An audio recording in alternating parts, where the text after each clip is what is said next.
Hello students, मैं BP Singh आज आपके लिए न्यूमेरिकल एनालिसिस का नेक्स्ट चैप्टर लेके आया हूं, डिफरेंस इक्वेशन। हालांकि डिफरेंस इक्वेशन में हम फर्स्ट लेक्चर कवर कर चुके हैं। फर्स्ट लेक्चर में हमने आपको कौन कौन से क्वेश्चन बताए हैं उनकी एक झलक देख लीजिए विद वर्किंग रूल। तो ये क्वेश्चन है क्वेश्चन नंबर 1। जब कंडीशन ऐसे दे रखी हो एच की वैल्यू 0 1 2 या इनिशियल कंडीशन दे रखी हो, तो इस टाइप के मैंने आपको 7 क्वेश्चन कराए हैं।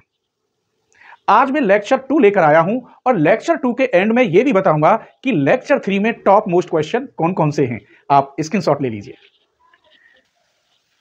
चलिए, तो आज हम लेंगे होमोजीनियस लीनियर डिफरेंशियल इक्वेशन। इसमें क्या होगा, रूट्स होंगे। जब रूट सेम हो और रियल हो तो ऐसी कंडीशन में जनरल सॉल्यूशन आप कैसे लिखेंगे। जब रूट रियल के साथ साथ इक्वल हो तब ऐसी कंडीशन में जनरल सॉल्यूशन आप कैसे लिखेंगे। और जब रूट्स इमेजिनरी हो तो ऐसी कंडीशन में आप जनरल सॉल्यूशन कैसे लिखेंगे। आज इस क्वेश्चन में हम इस लेक्चर के अंदर इसी टाइप के क्वेश्चन लेके आए हैं और कुछ इंपॉर्टेंट क्वेश्चन लेक्चर 3 में देंगे और उनकी एक झलक आपको आज ही दिखाएंगे। चलिए, तो जनरल सॉल्यूशन निकालेंगे हम। General solution of homogeneous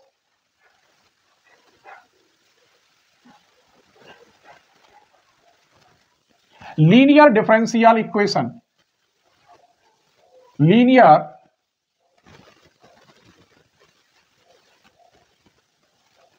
difference equation.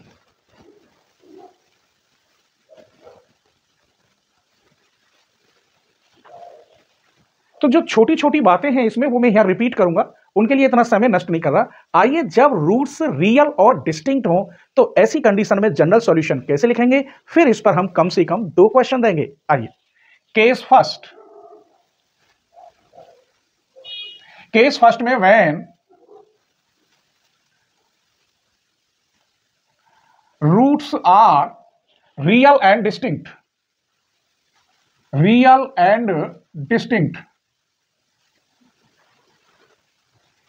यानी रूट्स कैसे हो, अलग अलग हो। मान लीजिए हम जब फैक्टर करेंगे तो फैक्टर करने के बाद रूट आ गया K1 K2 K3।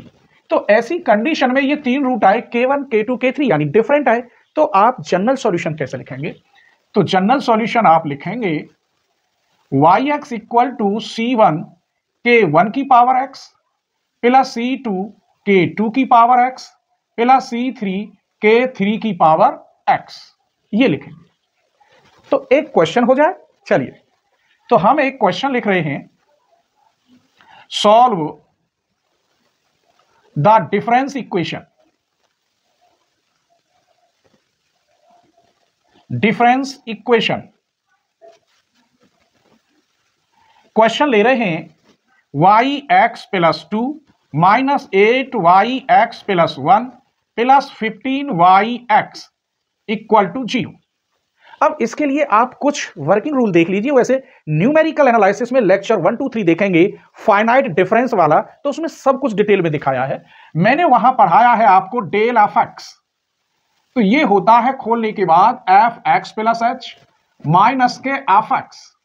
अगर ये ऐसे लिखा होता वाई एक्स तो खोलने के बाद y x plus h minus y x. Clear हो गया। अब हमने ये भी पढ़ाया है आपको डेल इक्वल होता है e माइनस 1, क्योंकि e इक्वल होता है 1 प्लस डेल। अगर हम आपसे ये कहें ये ऑपरेटर आप कैसे खोलोगे, तो यहां e की पावर 1 है तो ये होगा वाई एक्स प्लस एच। हम आपसे ये कहें e स्क्वायर वाई एक्स इसे, तो आप खोलोगे x प्लस 2h। कहने का मतलब इसको आप e वाई एक्स लिखेंगे तो इसको आप लिखेंगे e 2 वाई एक्स। अगर यही ऐसे होता x प्लस 3h तो इसको आप कैसे लिखते, ई क्यू वाई एक्स। अब यहां ऐसे भी होता है, यहां h का केवल कॉफिशिएंट लिखेंगे वाई एक्स प्लस 1, यहां भी h का कॉफिशिएंट वाई एक्स प्लस 2, यहां भी वाई एक्स प्लस 3। अब कहने का मतलब अगर ये लिखा हो तो आप ऐसे लिख सकते हैं, यहां 2 हो ई स्क्वायर वाई एक्स लिख सकते हैं, 3 हो ई क्यू वाई एक्स लिख सकते हैं। किसी राइटर की बुक में, जिसमें मैं नेक्स्ट लेक्चर में दूंगा, x की जगह पर h भी है। 2-3 राइटर की बुक लेके चलता हूं, अगर h हो तो यहां h हो जाएगा, यहां h है तो h प्लस 2। कहने का मतलब अगर मैं यहां ये कहूं YH प्लस 3 तो आप लिखेंगे E3 और YH। ऐसा मैंने लेक्चर 2 में बताऊंगा आपको। क्लियर? आइए, तो अब इस इक्वेशन को हम कैसे लिख सकते हैं ये देखिए। गिवन इक्वेशन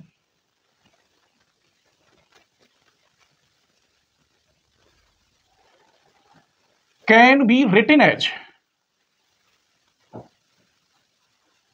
इसको लिखेंगे आप ई स्क्वायर वाई एक्स, इसे 1 है तो यहां लिखेंगे ई वाई एक्स और इसे ज्यों की त्यों रहने देंगे। वाई एक्स इसमें से common, E square minus 8e plus के 15 बाहर y x equal to 0। Y x गया 0 में, this implies E square minus 8e plus के 15 इक्वल टू 0। अब इसके आप फैक्टर करेंगे, 3 5 जा 15, 3 5 8, तो इसके फैक्टर ई स्क्वायर माइनस के 5e माइनस के 3e प्लस के 15 इक्वल टू 0। यहां से ई कॉमन तो बनेगा इसका ई माइनस 3 और ई माइनस 5 इक्वल टू 0। ई की वैल्यू हो गई 3 और 5। दोनों रूट डिफरेंट हैं, जैसे यहां ये अलग अलग थे तो ये अलग अलग हैं। तब जनरल सॉल्यूशन कैसे लिखेंगे आप? जनरल सॉल्यूशन तो किसके बराबर चलता है? वाई एक्स के, ये जो है, तो ये लिखेंगे आप C1 3 की पावर x प्लस C2 5 की पावर x। यही इस क्वेश्चन का आंसर है। मेरे बच्चों ये फ्री के नंबर हैं, आप थोड़ी सी मेहनत कर लो बस। अगर वास्तव में आप YouTube से ही काम चला रहे हो तो ये आपकी बहुत बड़ी गलती है। नॉलेज के लिए ऑफलाइन कोचिंग करना बहुत जरूरी है। जहां भी आप कहीं रह रहे हैं ऑफलाइन कोचिंग करें। ऑफलाइन के बाद अगर वहां कोई पॉइंट समझ में नहीं आता तो YouTube से देखें। YouTube में कोई डाउट क्लियर नहीं होता तो ऑफलाइन में देखें, तब मजा आता है, समझे। और मेरे यहां भी तब मजा आएगा कि आप फुल कोर्स BSc MSc वाला लेवल लें, क्योंकि बिना सब्सक्रिप्शन के मेरे यहां भी 50% वीडियो आपको नहीं मिलेगी। ठीक है, तो आप ज्वाइन पर क्लिक करें, फुल कोर्स BSc MSc वाला लेवल लें 399 रुपए का, जिससे सारी वीडियो ओपन हो जाती हैं। और वही नहीं, उसके साथ साथ चारों बुक कंप्लीट हो जाएंगी आपकी। ठीक है, नेक्स्ट एग्जाम्पल देखिए। एक और हम क्वेश्चन लेते हैं, question number 2। Y x plus 2 minus 7y(x plus 1 plus के 12y(x equal to 0। It's can be written as, can be written as, इसे हम कैसे लिख सकते हैं? इसको ई स्क्वायर यहां से दिखाई देगा आपको वाई एक्स, इसे माइनस के 7e(y(x और ये प्लस के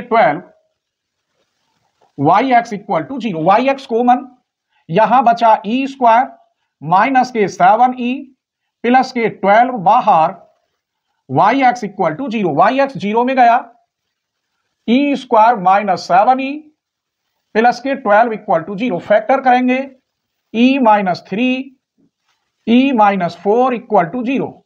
e की वैल्यू हो गई 3 और 4। इसके भी रूट्स डिस्टिंक्ट हैं, तो आंसर कैसे लिखेंगे? जनरल सॉल्यूशन यानी y(x इक्वल टू C1 3 की power x plus C2 into 4 की पावर x। तो जब रूट डिफरेंट हो तो ऐसी कंडीशन में सॉल्यूशन कैसे होता है ये मैंने बता दिया। होमोजीनियस यहां क्यों लिख रहा है कि RHS में 0 है। ठीक, आइए अब हम केस सेकंड लेते हैं, when roots are real and equal हो। अब रूट इक्वल हो और रियल भी हो, तब ऐसी कंडीशन में जनरल सॉल्यूशन कैसे लिखा जाता है? Case second, when roots are real and equal. मान लीजिए रूट ई इक्वल, ये ई बराबरी तो आता है, तो अब क्या ई की वैल्यू ऐसे आ जाए K1 और K1, मानो दो रूट सेम आ जाए, तो इसका जनरल सॉल्यूशन कैसे लिखेंगे? y(x इक्वल टू C1 ये प्लस C2x ऐसे लिखेंगे। ये सेम होता है, ये बाहर लिखा जाएगा और इसकी पावर x। एक और लिखते हैं, अगर यहां रूट ऐसे होता K1 K1 K1, मतलब 3 होते या 4 होते, तो ऐसी कंडीशन में आप कैसे करते? तो इसका जनरल सॉल्यूशन यानी y(x equal to C1 plus C2x plus C3x square, बाहर K1 है तो यहां K1 की power x।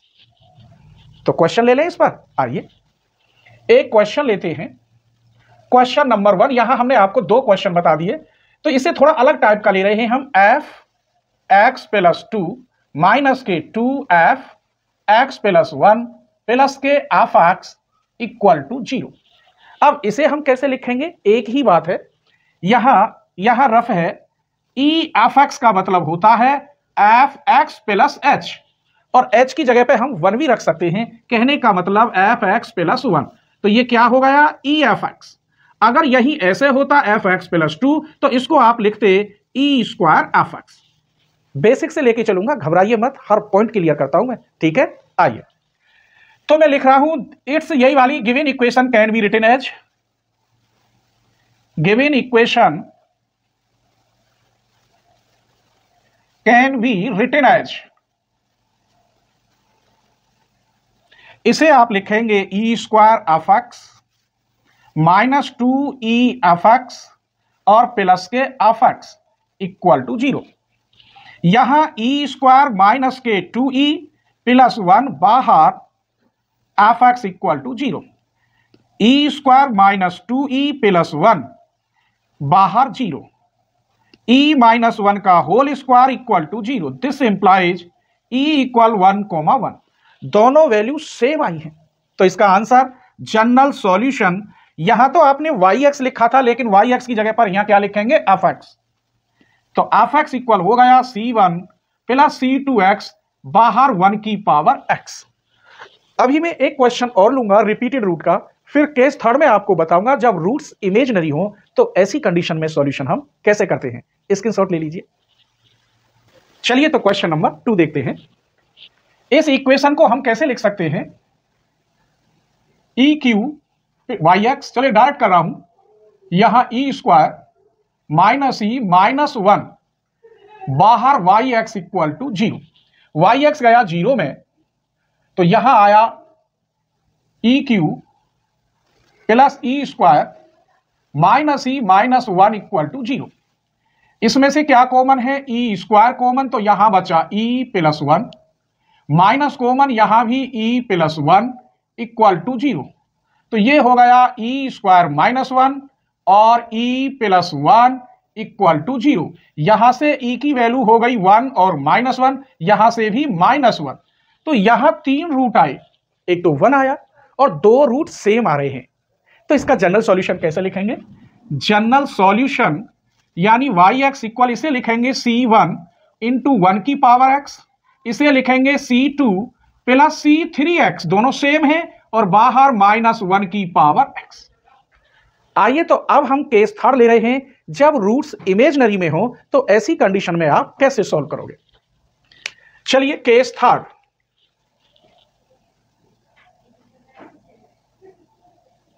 when roots are imaginary,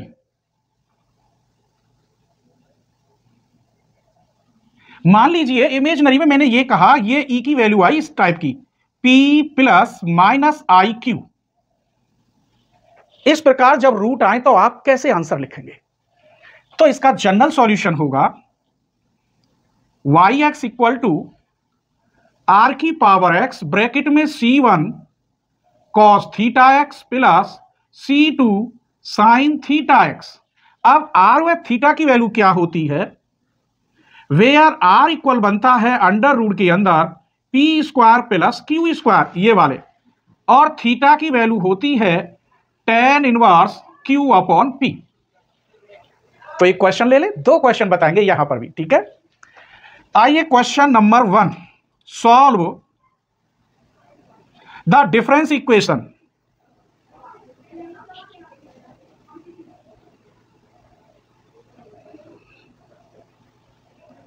solve the difference equation. Question लिख रहे हैं f x plus 3 minus f x plus 2 minus f x plus 1 minus 2 f x equal to 0। इन सभी के मैंने रूल बताए हैं, इसे हम लिखेंगे e की पावर 3 माइनस इसे लिखेंगे ई स्क्वायर, इसे लिखेंगे e माइनस के 2 और बाहर f x equal to 0। F x गया 0 में, E cube minus E square minus E minus 2 equal to 0। यहां पावर 3 है तो कैसे निकालते हैं, आपको फैक्टर मालूम होना चाहिए। ये नहीं है कि आप पर इसके फैक्टर ई बराबर इसमें 2 रख के देखिए, पहले 1 रखेंगे फिर -1 फिर 2 फिर -2, तो किसी एक से ये 0 आ जाता है। जिससे 0 आता है उसी से इसमें डिवाइड करते हैं तो सेकंड ऑर्डर में फैक्टर आ जाते हैं। जैसे यहां e बराबर 2 रखेंगे 8, 4 माइनस के 2 और माइनस 2, तो 8 माइनस 8 0, तो एक फैक्टर इसका 2 हो गया। शेषफल प्रमेय आप पर आनी चाहिए, ये 9th और 10th क्लास की बात है। तो इसके फैक्टर हो गए e माइनस 2 और e square plus e plus 1 equal to 0। यहां से आपको हो गया e minus 2 equal 0, this implies e की वैल्यू हो गई 2। इधर देखिए e square plus e plus 1 Shridharacharya. आइए इसके लिए भी मैं एक क्वेश्चन बना देता हूं, पूरा मजा आएगा। देखिए मैं लेके देता हूं यहां एक क्वेश्चन नंबर 1 और क्वेश्चन 2 इसी को बना देता हूं। F x plus 2 plus F x plus 1 plus K F x equal to 0। एक क्वेश्चन ये हो गया, मतलब इतना पार्ट ये अलग भी बन सकता है। तो इसे सॉल्व करें श्रीधराचार्य से, तो -1 plus minus B square minus 4ac upon 2, this implies -1 plus minus के 3 बचे, माइनस बाहर √3 अपॉन 2 अलग अलग लिख दीजिए। इसका मतलब ये P और Q जैसा बन गया।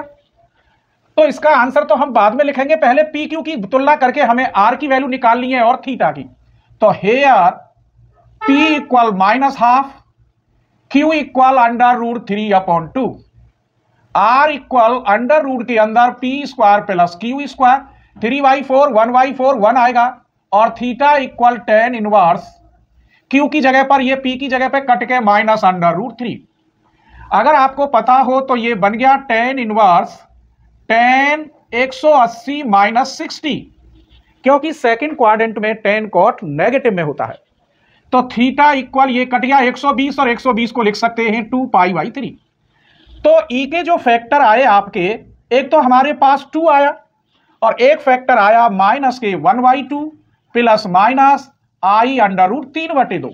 तो जनरल सॉल्यूशन आप कैसे लिखेंगे, yx इक्वल, इसको लिखेंगे c1 2 की पावर x प्लस इसे लिखेंगे आप r की पावर x, ब्रैकेट में c1 लिख दिया था, c2 cos theta x plus c3 sine theta x। Where आप चाहें तो लिख सकते हैं ऐसे, r इक्वल 1 हमने निकाला है, कहां निकाला है, ये रहा, और थीटा इक्वल 2π/3, या आप इसके अंदर रख भी सकते हैं। ठीक है, आइए तो यहां रख के भी दिखा देते हैं। तो ये तो ज्यों की त्यों रहेगा, 2 की पावर x यहां 1 हो गया, c2 cos थीटा की जगह पर 2π/3x plus c3 sign 2π/3 into x। तो इस क्वेश्चन का ये आंसर है। मजा आ रहा है ना मेरे बच्चों? एक और क्वेश्चन लेते हैं। चलिए एक क्वेश्चन हम थोड़ा अलग एडवांस करते हैं। ये 1, ये तो इसी में 1 आ गया। क्वेश्चन नंबर 2 हम यहां ऐसे लिख रहे हैं, yx -2 माइनस 2yx -1 प्लस के 5yx इक्वल टू 0। यहां -2 कर दिया है, इससे कोई फर्क नहीं पड़ता, आप x की जगह पर x प्लस 2 पुट कर दीजिए, अपने आप हट जाएगा। यहां x plus 2 x plus 2 x plus 2, तो यहां क्या हुआ, ये 5yx प्लस 2, यहां हुआ माइनस के 2 x प्लस 2 रखोगे तो yx प्लस 1 प्लस यहां 2 से 2 कट जाएगा, बचा yx इक्वल टू 0। आप देख लीजिए इस टाइप का ही बन गया। ये इस इक्वेशन को हम कैसे लिख सकते हैं, जगह थोड़ी है, 5e स्क्वायर माइनस के 2e प्लस 1 इक्वल टू 0। इसके फैक्टर भी आप क्वाड्रिक फॉर्मूला से ही कर पाएंगे, श्रीधराचार्य से। तो देखिए e equal 2 plus minus B square minus 4 A की जगह पर और सी की जगह पर अपॉन 2 इंटू ए की जगह पर 5 हो गया। तो यहां e इक्वल आया 2 प्लस माइनस 24 माइनस के 16, माइनस का मतलब आई स्क्वायर और 16 का मतलब 4, तो बाहर अंडर रूट से निकलेगा 4i अपॉन 10। अब ये कट गया, इससे कट गया कितनी बार, 1/5 बार प्लस माइनस 2i अपॉन 5। ये हमारे रूट हो गई। अब मैं यहां देख रहा हूं p की जगह पर है 1/5 और q की जगह पर है 2/5। r इक्वल होता है p square plus q square, तो 1 प्लस 4 सबके बटे कितना, 25। तो ये बचा r की वैल्यू 1/√5 और थीटा इक्वल होता है tan inverse Q upon P, Q upon P, Q की वैल्यू कितनी है 2/5, इसकी 1/5 से 5 कट गया, कितना निकला 2। तो YX यानी जनरल सॉल्यूशन, जगह थोड़ी है इसीलिए कर रहा हूं, आप खुल के करना, हर पॉइंट क्लियर हो रहा होगा, साफ साफ दिखाई दे रहा होगा। तो सबसे पहले हम लिखेंगे कहां, ये रहा, R की जगह पे RX होगा, भीतर C1 cos theta x plus C2 sin theta x, where R equal कितना है 1/√5 और थीटा इक्वल tan इनवर्स 2। आप चाहे तो यहां रख सकते हैं, लेकिन रखने की कोई जरूरत नहीं है, वेयर करके आपने दिखा दिया। अब हम आपको लेक्चर 3 में टॉप मोस्ट क्वेश्चन कौन कौन से दे रहे हैं उनकी एक झलक और देखते जाइए, स्क्रीनशॉट ले लीजिए। तो लेक्चर 3 में कौन कौन से क्वेश्चन हैं, ये 8 क्वेश्चन हैं। उम्मीद करते हैं आप इस लेक्चर को जरूर देखेंगे, इंपॉर्टेंट क्वेश्चन है। बस फर्क कितना है, क्योंकि दूसरे राइटर की बुक से निकाला है, जैसे ये क्वेश्चन है तो यहां हमने पढ़ाया है आज x + 2 - 5yx + 1 + 2yx = 0। तो यहां जनरल सॉल्यूशन yx बराबर आता था, लेकिन यहां जनरल सॉल्यूशन yh इक्वल आएगा। फर्क कुछ नहीं है, x की जगह पर h रख दिया है। ठीक है, तो आपको ये लेक्चर कैसा लगा, प्लीज एक छोटा सा कमेंट जरूर कर दिया करो। आप कहां से देख रहे हैं ये भी हमें जरूर बताया करो, स्क्रीनशॉट ले लीजिए।